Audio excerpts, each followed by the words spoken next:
Donald Trump just flexed his muscles this morning by inviting Joe Rogan to the White House to sign an executive order. But it really wasn't a message about the executive order. Joe Rogan alone has a bigger audience than Candace Owens, Tucker Carlson, Alex Jones, and Megyn Kelly combined. Some say it's 30 to 50% larger. So what Donald Trump was signaling was he doesn't need these right-wing influencers as long as he has Joe Rogan. And he also took a shot at Vice President Kamala Harris, saying, hey, you better step your game up. And not just her, any Democrat.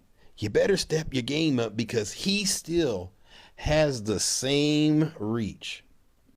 With that being said, Donald Trump, I just want you to know I'm on to you and your tricks aren't going to work. All right, I get what you're doing, but trust me, we got secrets too, and we got some tricks up our sleeve that you just won't believe.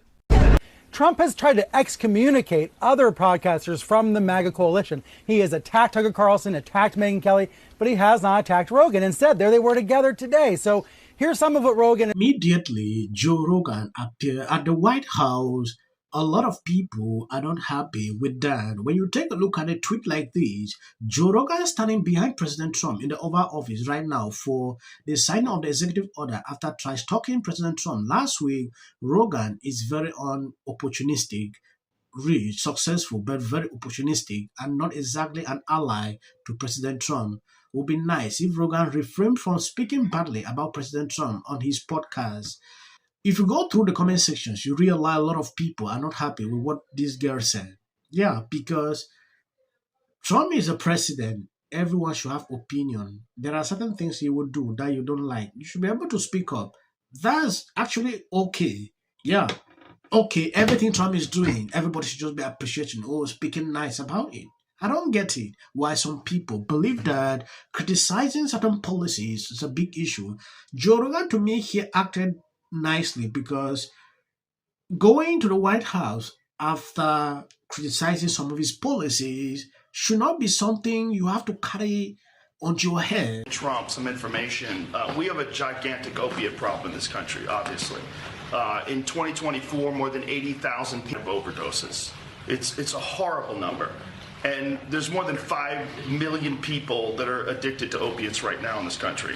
With one dose of Ibogaine, more than 80% of people are free of that addiction. With 2 doses, it's more than 90%.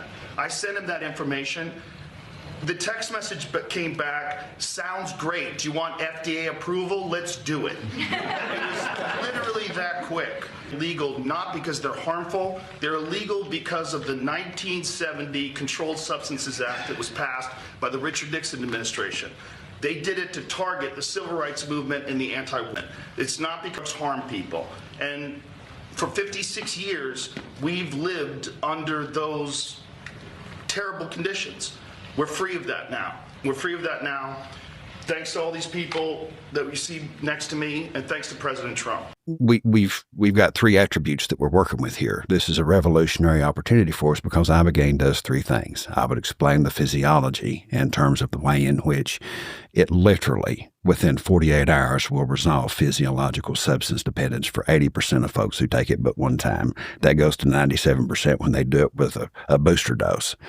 As I said, second thing that it does is it restores an individual's sense of ownership over self. If they have lived lives of compulsion where they are driven by those things that imprison them, on the other side of the Ibogaine experience, they recognize that they have ownership of self and future, and that future will be defined by choices rather than driven by compulsion. And that is fundamental and integral to recreating a viable existence. Then I would say, but finally, and most importantly, and Aubrey, I would say this to the most religiously Bible-believing, thumping person that you could find. I would say, finally, and most importantly, many individuals who have an Ibogaine experience come away with a concrete affirmation and knowledge that they are a spiritual being made in the image of an almighty creator whose essence is pure and unconditional love for them, and that they have a unique and special purpose to achieve with their life. And as I would say those words, I would recognize that this divine emancipation medication is able to deliver a human being what I was given by my papas in childhood.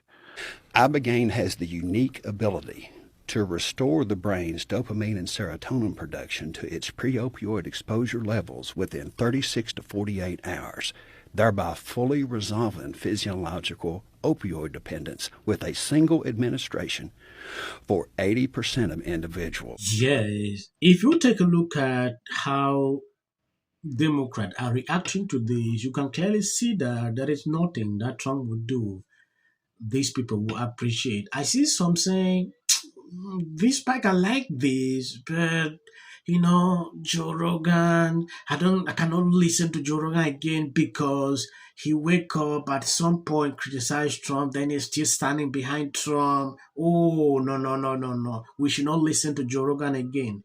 I was like, this is crazy, right? There is a comment I saw here. You are calling Joe Rogan a funny boy because he criticized Trump on some issues, but won't join your fully blown hatred cold. That is rich coming from someone whose entire online identity is be on non-stop unhinged ragbait against one man. Rogan is doing what normal people do. He calls out bad ideas wherever he sees them, including from Trump. You, on the other hand, demand total ideological purity. If someone isn't 100 anti-Trump at all times, they are traitors. That is not principle. That is core behavior. The real funny is the guy who turned politics into his entire personality and then accuses everyone else of being fake for not matching his level of obsessions.